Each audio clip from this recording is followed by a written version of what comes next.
Hey Shane, Yes, Adam? you think games are too hard? Yes. Hot take!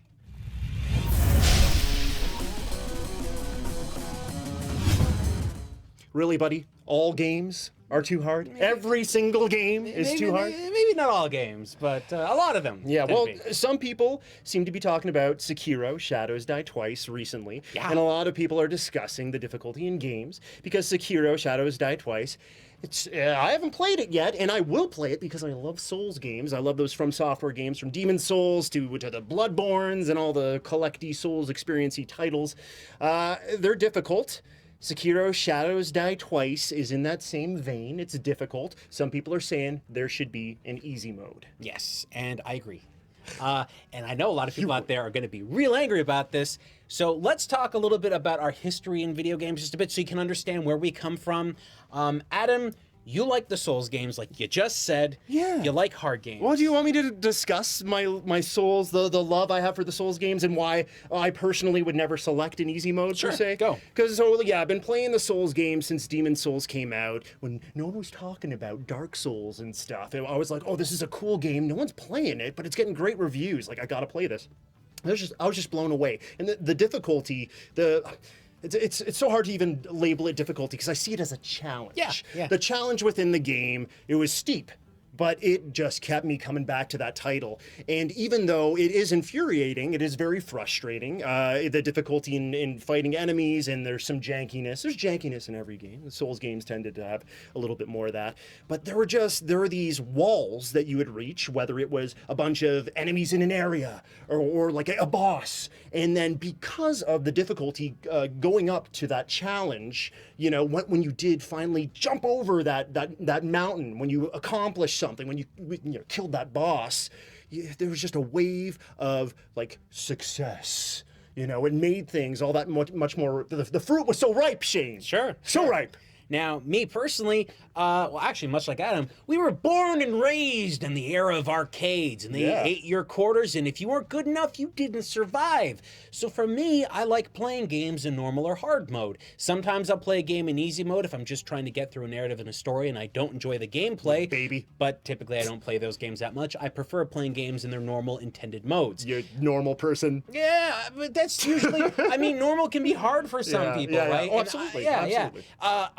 There's a couple games out there I really like playing in the hardest difficulty mode because I enjoy the challenge that I get from it. And it's not obscene for me to think about playing a game in hard because it's just really good. For instance, if I'm going to play Cuphead, I'm going to play it in its normal difficulty. I'm not going to play it on easy mode because I actually want to progress through the game and there's certain things that unlock and that kind of stuff. And I think there's a lot of fun in that game. And now that you mention that, that's something that I really do appreciate. When there is the choice between an easy mode and a normal mode and a hard mode, I like there to be little, even if it's like whatever, unlocking levels, depending on difficulties, different skins, different like cheats for your next run through, depending on the level of difficulty that's there. I like there to be a reward system per se, but generally I play on normal mode because I'm like, that's what the developers consider normal. That's what they consider everyone is going to play this game that way going in. I never play on hard mode. Let me be fair. Almost never. I don't care. I'm not a big fan of them locking behind certain achievements behind certain difficulties. Like, I mean achievements like, congratulations, you just found this. Achievements like that, I don't care. You can put that in a lock behind a hard mode. But unlocks, like skins and stuff, I don't like them being on the most difficult mode because that pushes certain gamers out from actually being able to ever achieve They may never get those. There's a thing about accessibility. Now, Adam and I had to talk a little bit about this earlier where we were screaming at each other. You're breaking the fourth wall, man. They should know this. But there's an idea that we both had. We both came to the agreement that a game developer should be able to make whatever game they want to make without restriction. But there might be some silliness there to some extent. We both agree on that. Yes. But if you don't put an easy mode in your game, you're an idiot. It's as simple as that. That's why I said it was silly. You didn't have to go that far, dude. Look, I am heavily opinionated on this, But really? I know so many people that either have disabilities or in some cases lack the abilities to play video games of a specific way. We are different, you and I, and many people out there that are watching. Everyone's different, to an extent. There's, But I know that if if you're watching Hot Take right now, chances are you might be a hardcore gamer and you play games at a little bit more advanced rate than other people. We consume games in a different way. We play games in a different way. We know the difference between a PlayStation or an Xbox or a Nintendo system. Most people out there don't do that. So when they turn on a game for the first time, and if it's just too difficult, it can be an issue. When we were playing Street Fighter 2 on the arcade one-up cabinets, those games were set to the most difficult mode. To one of them was. One of them was. To knock out people from playing them. And they didn't actually put in a way to bring it back to the normal difficulty that you would normally have playing the game traditionally. So that can be a thing that pushes people out. Now, the reason why I call them idiots for doing it is simply because for many games out there, it's just about changing one or two things on the game that doesn't make it too difficult to play. Like, look, if there's a normal mode and you have everything perfectly balanced, beautiful. That's the normal mode. If you half the health of all the enemies and it completely makes the game unbalanced, that's the easy mode. Right? Yeah, it's a little difficult to paint every brush with just half the health for everything. There's a lot of things that may need to be tweaked depending on the experience because so many games are so different. But I'm even okay with there being a mode where people don't even have to press the action button. If they just want to experience the story, it's fine. Here's the thing that I would have a problem with is that a company said, no, the developer, you absolutely must have an easy mode. Like, I respect artists, and if the From Software team, the people behind this game, had a vision for their game, and that vision did not include an easy mode, it may be silly. It may be that other word that you used, but I believe that artists should be able to render out the beautiful painting that they have in mind. Now, I too also believe completely with that, but what I just said before still stands, because the problem is, right now with Sekiro Shadows Die Twice, there's a lot of people out there that are saying the game is bad. And you want to know why they're saying it's bad? Because if there's some issues in it or whatever it may be, they're incapable of playing the game or enjoying the game. Now, there are gamers out there that are capable of playing the game and are just looking at it from a structure point of view and thinking the game is just built poorly. But there are people out there that are so limited to be able to play it that they're just going objectively, well, this is just bad because it's just bad. I can't play it, right? They may assume, I think what you're saying is they may assume that the game was developed improperly. Yes. Like it's just completely janky. And while there always is some jank in a From Software game, there's always a steep difficulty curve, and people have to know that, right? And that's where the idiot idea comes into, because if you're a game developer and you've been slaving on a game for years trying to make something that people are going to be interested in, by not putting in an easy mode, those people out there that are a lot of gamers are just going to hate on your game for no other reason than the fact that they can't play it properly. And that sucks. And I know there's a lot of you out there right now screaming and writing in the comments that that's not their fault, but see, you're not making a game for yourself to play, you're making a game for others to play. And even if we don't agree with the concept of making a very difficult game easy for just everyone to play, that's something that the industry has basically evolved into, because there are more people playing games now than ever before. Yeah. From my perspective, like I know that most of the people that are going to be like communicating with us through this hot take or whatever, they're going to be saying, no, like there should never be an easy mode or whatever, because like you said before, a lot of people play games. But like the silliness kind of thing is like some developers, if they allowed for more access to their titles, that means that possibly they could sell more games, which means that they could develop more games and bring more experiences to us. So in that grand scheme of things, like I can appreciate the easy, normal, and difficult mode. From the artistic perspective, again, I have to voice this. If you have an idea of what you want to make, you should be able to make it and not have specific guidelines put on your game. Sure. Yes. See, that's the difference where if I were to be a game developer, I would be thinking about how to get everyone to enjoy the game and play the game. Right. I would want that normal mode. I would want that hard mode. I'd want those things, but I also wouldn't want to limit people. Now, there's a game I'm going to specifically speak about right now from Wolfire Games. They made a game called Receiver. Now, Now, Receiver is very, very different. You may not have heard about this game before. It was created during an indie game competition where they were making a game in, I think, less than 24 hours. Yeah. And they made this... Game Jam. Game Jam. Sure. And they made this really crazy game. Now, how Receiver works is that you pick up a weapon and you go through a level, you pick up these tapes, and bits of the story is told to you through the tapes, and you have to collect all the tapes. But the weapon isn't just pick up the weapon and then fire at things. The weapon works by every individual key on the keyboard does certain things, like unlocks the safety, relocks the safety, pulls out the clip, puts the clip back in, load every single individual bullet inside the clip, lock the chamber, cock the chamber, clean out the gun, take apart the gun. It's insane. I already think this game's too hard, Shane, and I've never seen Receiver in my life. It's super complex to play, but there's a lot of people out there that have a lot of fun with playing it because they memorize it. Now, for me, I played the game, memorized it, and I had fun with it, but it still wasn't a game I would recommend to people, even though I had a little bit of fun with it. It's one of those things that is so restrictive to people, and that's the problem I had with this game specifically, because it comes to a point of accessibility. There are folks out there that simply have no ability to play this game because there was no easy mode. Had there been an easy mode where you picked it up and then you just fired and stuff like that, the game would have been way too easy and way too simple, and I think it wouldn't have been fun. Right, it raises a lot of questions about developing that title specifically, because Receiver seems like that is the game. That's the game. That's the game. This is the Dark Souls of... Well, no, if you could easily pick up this gun and start firing around like every other FPS, it would be like every other FPS. Yes. Right? The game is the difficulty. And that's the problem. That's another, wherein lies the problem. I was thinking of a game that, but before this we were talking about, okay, well, are there games, because typically I don't put a game down unless I deem it poorly developed. Like, it has to be extremely janky too to reach that standard. So I can kind of tell when a game's just hard and when a game's like broken. I was thinking, did I ever put down a game that I considered was too hard? And one game, like you had difficulties with Receiver, a Silhouette Mirage for the PS1 is a platformer you may or may not be familiar with. It was made by Treasure, the Gunstar Heroes people, and Gunstar Heroes isn't that difficult to play. But Silhouette Mirage has a lot of things happening at the same time, and the controls are a little bit convoluted, and you have to deal sort of with like the colors of bullets, like Ikaruga. Sure. Right? So there's so much complexity there that I deemed it too difficult, and I'm going to go back to it at some point, but I have to admit, I did put down the game, and what the game offered me I would consider was too hard. Sure. Will I ever change the difficulty setting if I go back? No. I'm always going to play that on normal mode, because that's what the developers, or how the developers wanted me to play it. But that's just me. I get that. Yeah. See, I have this different thing. I don't think a game is too difficult when I play a certain game that has like a perceived difficulty to it.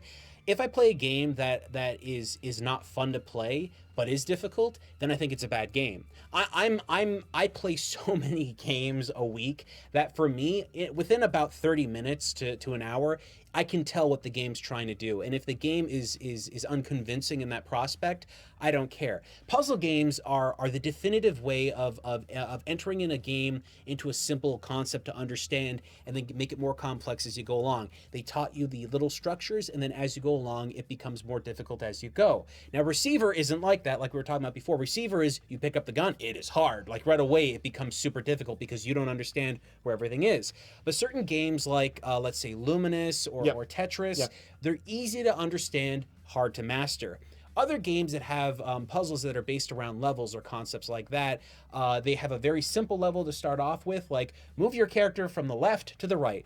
A great example of this is the early Super Mario Brothers games. It's you run into some obstacles and stuff like that, but you learn those obstacles and you keep on going. Or the Witness would be another one. The Witness is a great example. Where they're basically teaching you a language as you go on, and Mario is almost like a language unto itself. This mushroom is good for you. Don't touch that chestnut man walking towards you. This is true. You know? But then, and I'm going to say this because I firmly believe it, The Witness is one of those games that I believe becomes complex to the point of idiocy. It's one of those things where the game has no difficulty mode, right? The puzzles are easy to begin, and as you go, they get a little bit more difficult. But there's some puzzles in that game that are essentially designed to be bad. Well, they're convoluted. Yeah. Right? It's very difficult to pick up on the cues, right? There's this one puzzle, I can't get into it specifically without spoiling the game, but just know that there's one puzzle that requires you to achieve a goal, and I think it takes like an hour or two to do in real time, and all you're doing is just sitting there and watching like something pass by. It is incredibly irritating. I don't find that to be a good experience. I find it to work against the gamer, and I find it to be kind of rather, I want to say, just abusive from the game developer to do something like that, because they've made you play up until this point and then you're forced to do something that is incredibly unfun. Or just convoluted, or just so far out of left field that you would never expect it. Right? And see, that's the thing. There are gamers out there that might enjoy something like that. Yeah. The enjoyment of these things is subjective, but the quality of these games, that's something completely different. Yeah. There are games that are naturally difficult because there's a way, but there is a way to complete them. Right. And there's games that are so difficult, but they're not fun to play. See, the concept is if there's a really difficult game that, well, you can just beat it. But there are difficult games out there that are just bad games because they weren't made well. Yeah. Dr. Jekyll and Mr. Hyde. Terrible game. Right. You could beat it. You can. I've seen people do it, but it isn't a good game, and it never was. I feel like we're hitting on a pretty solid, or it came to a pretty solid point here. It's having the language of the game, how you play the game, being pretty obvious. Yeah. Like, no, this is how you do it, and you know you can do it. Now do it. So the game that comes to mind for me, you're talking about a really bad game, Dr. Jekyll and Mr. Hyde. To me, Super Meat Boy. Sure. Super simple example where they're like, okay, no, this is how Meat Boy moves. Hey, you see those buzzsaws there? You touch them, you die. Yep. The language is so super clear, and it's like, go. And that hardness, that difficulty of that, again, that's that wave of rewarding I was talking about before. You get to your little female companion, and you're like, oh, I just did something, and man. The game is designed around the concept that you might fail a lot. And you know what's great about that? You will fail a lot. You will. Yeah. But what's so awesome is the moment you fail, you instantly start back up. Right. They don't punish you for the failure designed into the game. They reward you for failing in a sense, because when you do complete a level, they show you dying several times, and it's fun. Yeah. It's fun to watch. And I think that's the thing, right? Games can be designed with that difficulty in mind, and it's enjoyable and it's fun, but I think a lot of people out there tend to not really think about difficulty and like good game design, and they try to think like, oh, well, Sekiro Shadows Die Twice is just a great game, but it's really difficult to play. But maybe the reality is it's somewhere in the middle. It's not really a great game, it's not even maybe a good game, but it is very difficult to play. And maybe the Souls games are like that too. It's a subjective thing. The Souls games are all great. Souls games are It's not subjective. I can't speak for Sekiro Shadows Die Twice, but I will very soon. I personally don't like investing time into a game unless I enjoy the gameplay, unless I enjoy going into it. Yeah. And a game that doesn't necessarily have to be difficult for me to enjoy it, but games that have a difficulty to them were designed, in my opinion, the ones that are good, were designed in that way so that you can use that stuff. And I think the problem that happens right now is just a lot of people tend not to really analyze the games they're playing, or they enjoy something so much they don't self-criticize the game. Like, look, there are games I enjoy because I grew up in the era of the NES, and there were a lot of games that we bought and we didn't think they were bad at the time. We just played them. One of my all-time favorite NES games is Back to the Future. And I know. I'm holding back the chuckle. It's not a great game, but it's very, very difficult at points. The thing is, I think there is some enjoyability to be had there, and there is joy that you can have from very bad games and games that are very difficult. But as I grew up, I started seeing games that were clearly made a lot quicker with less care and less passion put into them. I'm not saying that Back to the Future had a lot of that in it at all. 4 years of development time and $30 million. Can you believe it? Yeah. More than the film. It cost more than the I don't believe any of that. That's But like, there are games out there that are just not very good, and there are some people out there that really enjoy them. They get the wrong thing. But there's also another problem that we have right now that's evolving and growing, is that there's a lot of people out there that make YouTube channels and Twitter channels, and they enjoy playing terrible games, and they make fun of that. Or in some cases, they get paid to support a game that isn't very good, and then people are led to believe that that creator is like, oh, well, he really liked it, so it must be a good game. There are a whole bunch of factors out there, folks, for games nowadays and how people treat them. What's most important is that game developers make games so that more people can enjoy them. And if they refuse to do that, although Adam and I both believe it is perfectly within their creative rights to do 100%. So, and I push people to follow through with their visions. Is it silly that they don't include multiple modes so that there's more accessibility across the board? maybe. Yeah, like I think it's a very bad idea because, like I said, more people out there would be enjoying and talking about Sekiro Shadows Die Twice positively if there was that easy mode. More sales. Yes. The developers can develop more titles. It seems like a pretty good sort of cycle there to me. Yeah, you I know? mean, look, everyone gets the game they want. You know what I mean? It's not insane. Except the developers who only want the one mode in the game. They don't get the game they want. Even the developers get the mode they want I know, because the you just normal touch mode is still there. normal mode. You know what I mean? It's difficulty modes, I believe, are very important for accessibility, especially for people that have limited function for movement of arms and hands. Absolutely. To have those modes there, it's so important. Now, one thing I don't agree with is modes that just play themselves. I don't care. I don't care. Those aren't good. There are some games. There are. Maybe there's a level that's too difficult and you can pass it by just clicking the skip button. I've seen that kind of stuff happen before, and I'm not so against that, but that tells me that the developer didn't work hard enough on making a game that is playable and enjoyable.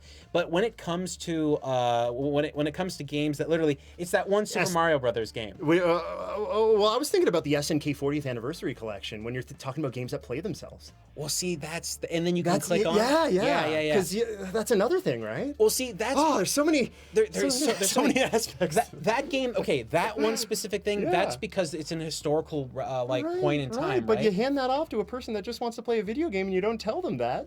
And then they just game plays itself. Look, I think a game. There are no answers today, folks. No.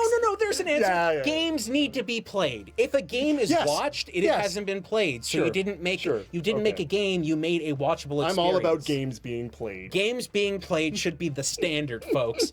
But look, difficulty is a very difficult thing for people to even talk about and understand. But I think what everyone needs to come to terms with is that making easy difficulty modes in games and making games accessible to a lot of people is not a bad thing, and it's only a good thing. And fighting against that stuff doesn't make a lot of sense. Even if a developer chooses to do that, we have to respect that. But it doesn't necessarily mean it's the smartest move. It might be a little silly. Well, what do you guys think? This is a conversation that I'm sure you agree with Shane and I on everything, and we're not going to see any sort of feedback on this whatsoever. I don't even know if we agree on everything that we agree on. It became a bit of a jumble pretty quick, but it is a very interesting conversation to be had, and we're looking forward to seeing what you have to say. Do you believe games should be easier, or do you believe they should be more difficult so that no one else can play them on the planet? Let me know, because I want to hear what you have to say. Okay.